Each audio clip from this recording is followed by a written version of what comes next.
Last week we started discussing the concept of Khilafat, and I mentioned to you that there are at least 8 different interpretations of Khilafat. And I mentioned that when God created Hazrat Adam, in the Quran God says, I'm going to create a Khalifa. And when the Quran speaks of Hazrat Daud, God refers to him as a Khalifa. And Hazrat Daud was both a prophet and a king.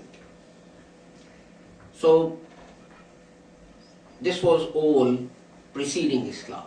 But as I said, there are 8 different interpretations that you can give this word according to the Holy Quran.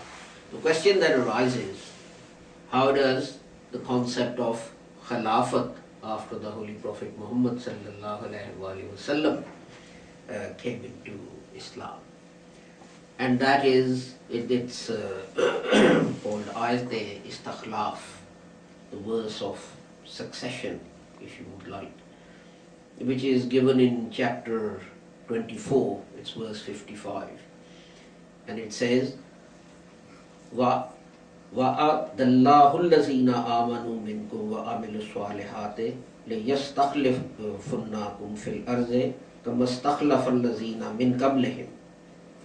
Allah has promised to those of you who believe and do good that He will surely make them rulers in the earth. Make them rulers in the earth as He made those before them rulers. So that is where the concept of Khilafat in Islam comes. Now, we have to look at this. Early on, after the Holy Prophet Muhammad sallallahu alaihi wasallam passed away, we had what are known as Khulafat Rashidin, or the righteous caliphs, Hazrat Abu Bakr, Hazrat Umar, Hazrat Usman, Hazrat Ali. So these are the 4 that are uniquely regarded as Khulafat Rashidin. And now this verse literally directly applies to them. That these are the people, they believed, unquestioningly believed the Holy Prophet and revelation of God, and they did good. And God made them rulers in this world physically, literally. They were kings, let's say, in inverted commas. Not kings in the sense of we have kingship, but they were rulers over people. But they were rulers not just in the physical sense, in that like the kings we have today, or the presidents or the prime ministers and so on, that they physically rule you, but they were also spiritual rulers over people. They dealt with moral issues, they dealt with spiritual issues, not just with sort of physical, temporal issues when they ruled people.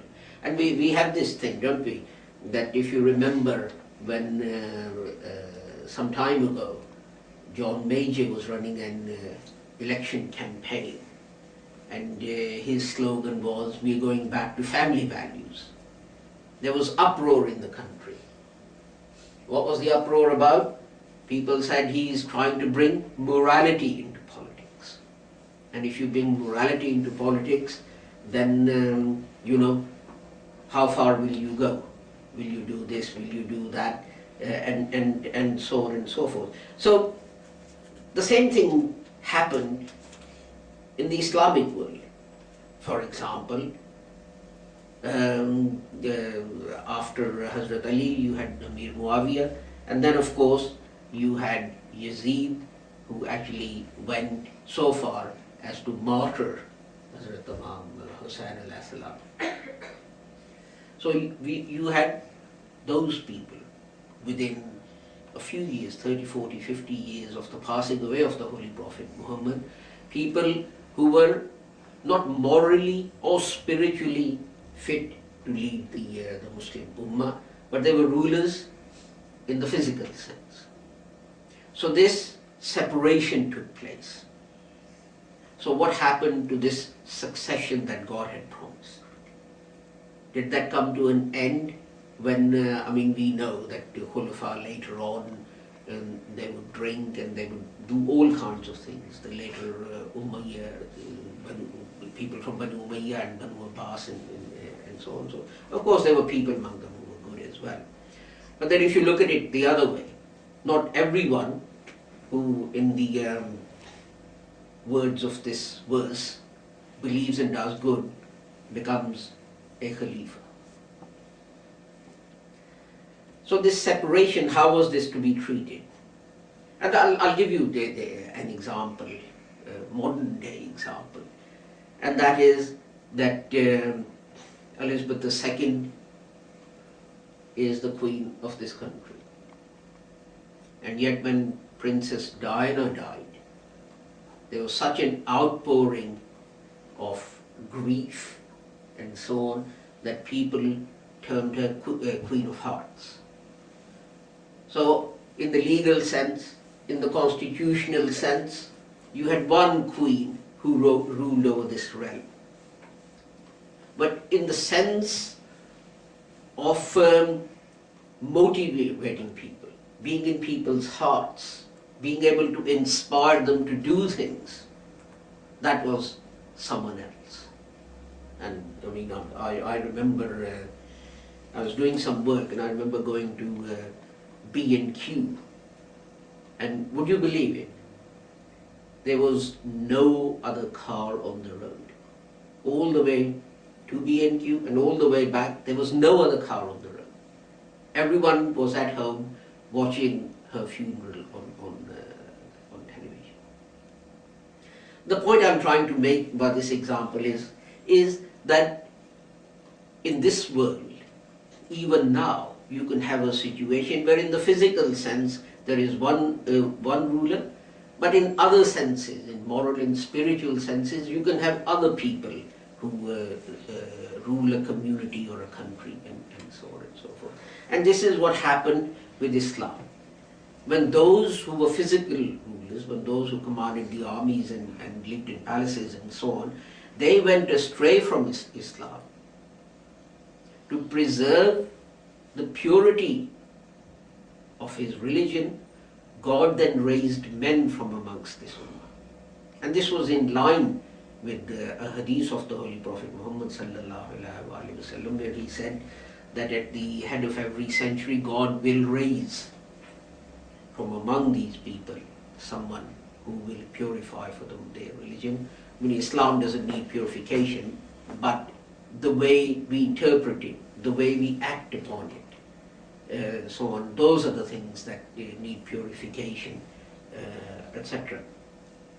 So God then started to raise, when the righteous Khilafat came to an end, God then raised people who spiritually ruled the Ummah. People, when they had a problem, would not go to the physical Khalifa, they will go to Imam Abu Hanifa, they will go to Imam Malik. They will go to these people. When people had problems and they wanted someone to pray for them, they wouldn't go to Harun Rashid or Mamun Rashid or so on. They will go to whoever the saint or a God-fearing person was in their area to ask them to pray to God to relieve whatever ailment or problem that they were having. So in that sense, Khilafat will continue.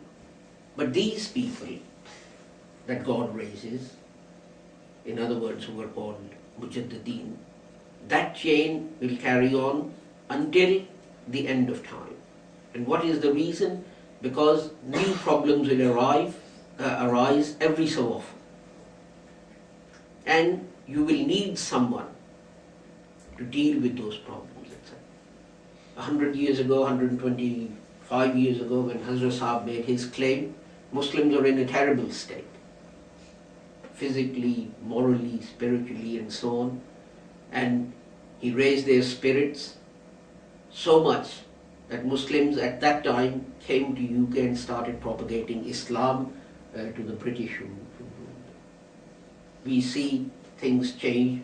They became better, Muslims became independent, but 100 years later, Muslims again are in a terrible state. And that process of revival, that process of renewal is needed again. And it is for that purpose that God raises such people to come and lead the Muslim Ummah.